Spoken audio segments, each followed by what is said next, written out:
आदिवासियों के इलाके में एक बार फिर से चुनाव हो रहे हैं। सलूंबर सीट पर हो रहे उपचुनाव में बीजेपी ने जहां इमोशनल कार्ड खेलते हुए दिवंगत विधायक अमृतलाल मीणा की पत्नी शांता देवी को मैदान में उतारा है, तो वहीं कांग्रेस ने रेशमा मीणा का नाम फाइनल कर दिया। भारत आदिवासी पार्टी की ओर से जितेश कटारा को मैदान में उतारा गया है, जिसके चलते सलूंबर सीट का मामला त्रिकोणीय हो गया है। आज के इस वीडियो में हम आपको बताएंगे इस सीट के बारे में सब कुछ। तो चलिए वीडियो की शुरुआत करते हैं। सलूंबर विधानसभा उपचुनाव में पहले बीजेपी की बगावत देखने को मिल रही थी, लेकिन अब कांग्रेस में बड़ी फूट जनता के बीच में है। कांग्रेस के कद्दावर और आदिवासी नेता रघुवीर सिंह मीणा टिकट वितरण के बाद से पार्टी के फैसले से बेहद नाराज हैं और वो कांग्रेस के अधिकृत प्रत्याशी के नामांकन में भी नहीं पहुंचे। सलूंबर विधानसभा सीट पर पिछले कई सालों से रघुवीर सिंह मीणा या उनकी पत्नी बसंती देवी मीणा का कांग्रेस के टिकट पर कब्जा रहता था। हालांकि इस बार कांग्रेस आलाकमान ने लगातार हार रहे रघुवीर सिंह मीणा को दरकिनार करते हुए रेशमा मीणा पर दांव खेला है। रेशमा मीणा का नाम फाइनल होते ही रघुवीर सिंह पार्टी से खफा रहने लगे।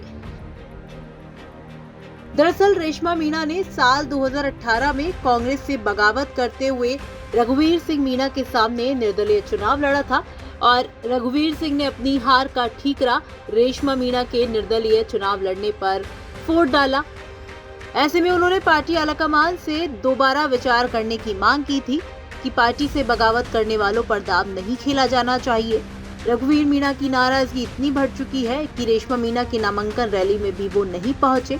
रघुवीर मीणा कांग्रेस पार्टी के वरिष्ठ आदिवासी नेताओं में शामिल हैं और वो सांसद, विधायक के साथ साथ सीडब्ल्यूसी के मेंबर और संगठन में कई पदों पर रह चुके हैं। ऐसे में रघुवीर मीणा की नाराजगी कांग्रेस के लिए सरदर्द बनी हुई है। सलूंबर विधानसभा उपचुनाव में बीजेपी के लिए अब राहत की खबर ये है कि पार्टी से बगावत करने वाले नरेंद्र मीणा ने सीएम से मुलाकात करने के बाद अब क्षेत्र में बीजेपी की अधिकृत प्रत्याशी शांता देवी मीणा के लिए प्रचार की कमान संभाल ली है। नरेंद्र मीणा भी टिकट के प्रबल दावेदार माने जा रहे थे, लेकिन दिवंगत विधायक अमृतलाल मीणा की पत्नी शांता देवी मीणा को टिकट देकर बीजेपी ने सहानुभूति कार्ड खेला है। दूसरी ओर भारत आदिवासी पार्टी के जितेश कटारा भी आदिवासी युवाओं को अपने साथ मिलाकर पूरे दमखम के साथ चुनावी मैदान में डटे हुए हैं और जीत का दावा कर रहे हैं।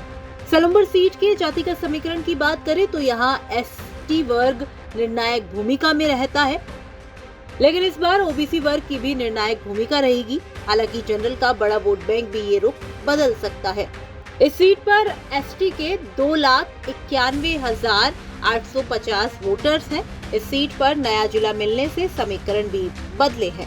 वहीं यदि स्थानीय मुद्दों की बात करें तो कुछ मुद्दे इस प्रकार हैं: माही डैम से पानी लाना, नेशनल हाईवे का ना होना, जलसमंद झील का संरक्षण, सड़कों की कनेक्टिविटी और धर्म परिवर्तन भी यहाँ एक बेहद गंभीर मुद्दा है। फिलहाल कांग्रेस की नाराजगी तो खुलकर दिख रही है, लेकिन क्या बीजेपी में भी साइलेंट नाराजगी बरकरार है और इसका फायदा भारत आदिवासी पार्टी को मिलेगा जो मजबूती के साथ चुनाव लड़ रही है। आपका इसे लेकर क्या कुछ कहना है? कमेंट बॉक्स में हमें अपनी राय लिखकर बता सकते हैं। राजस्थान तक के लिए सलूंबर से सतीश शर्मा की रिपोर्ट।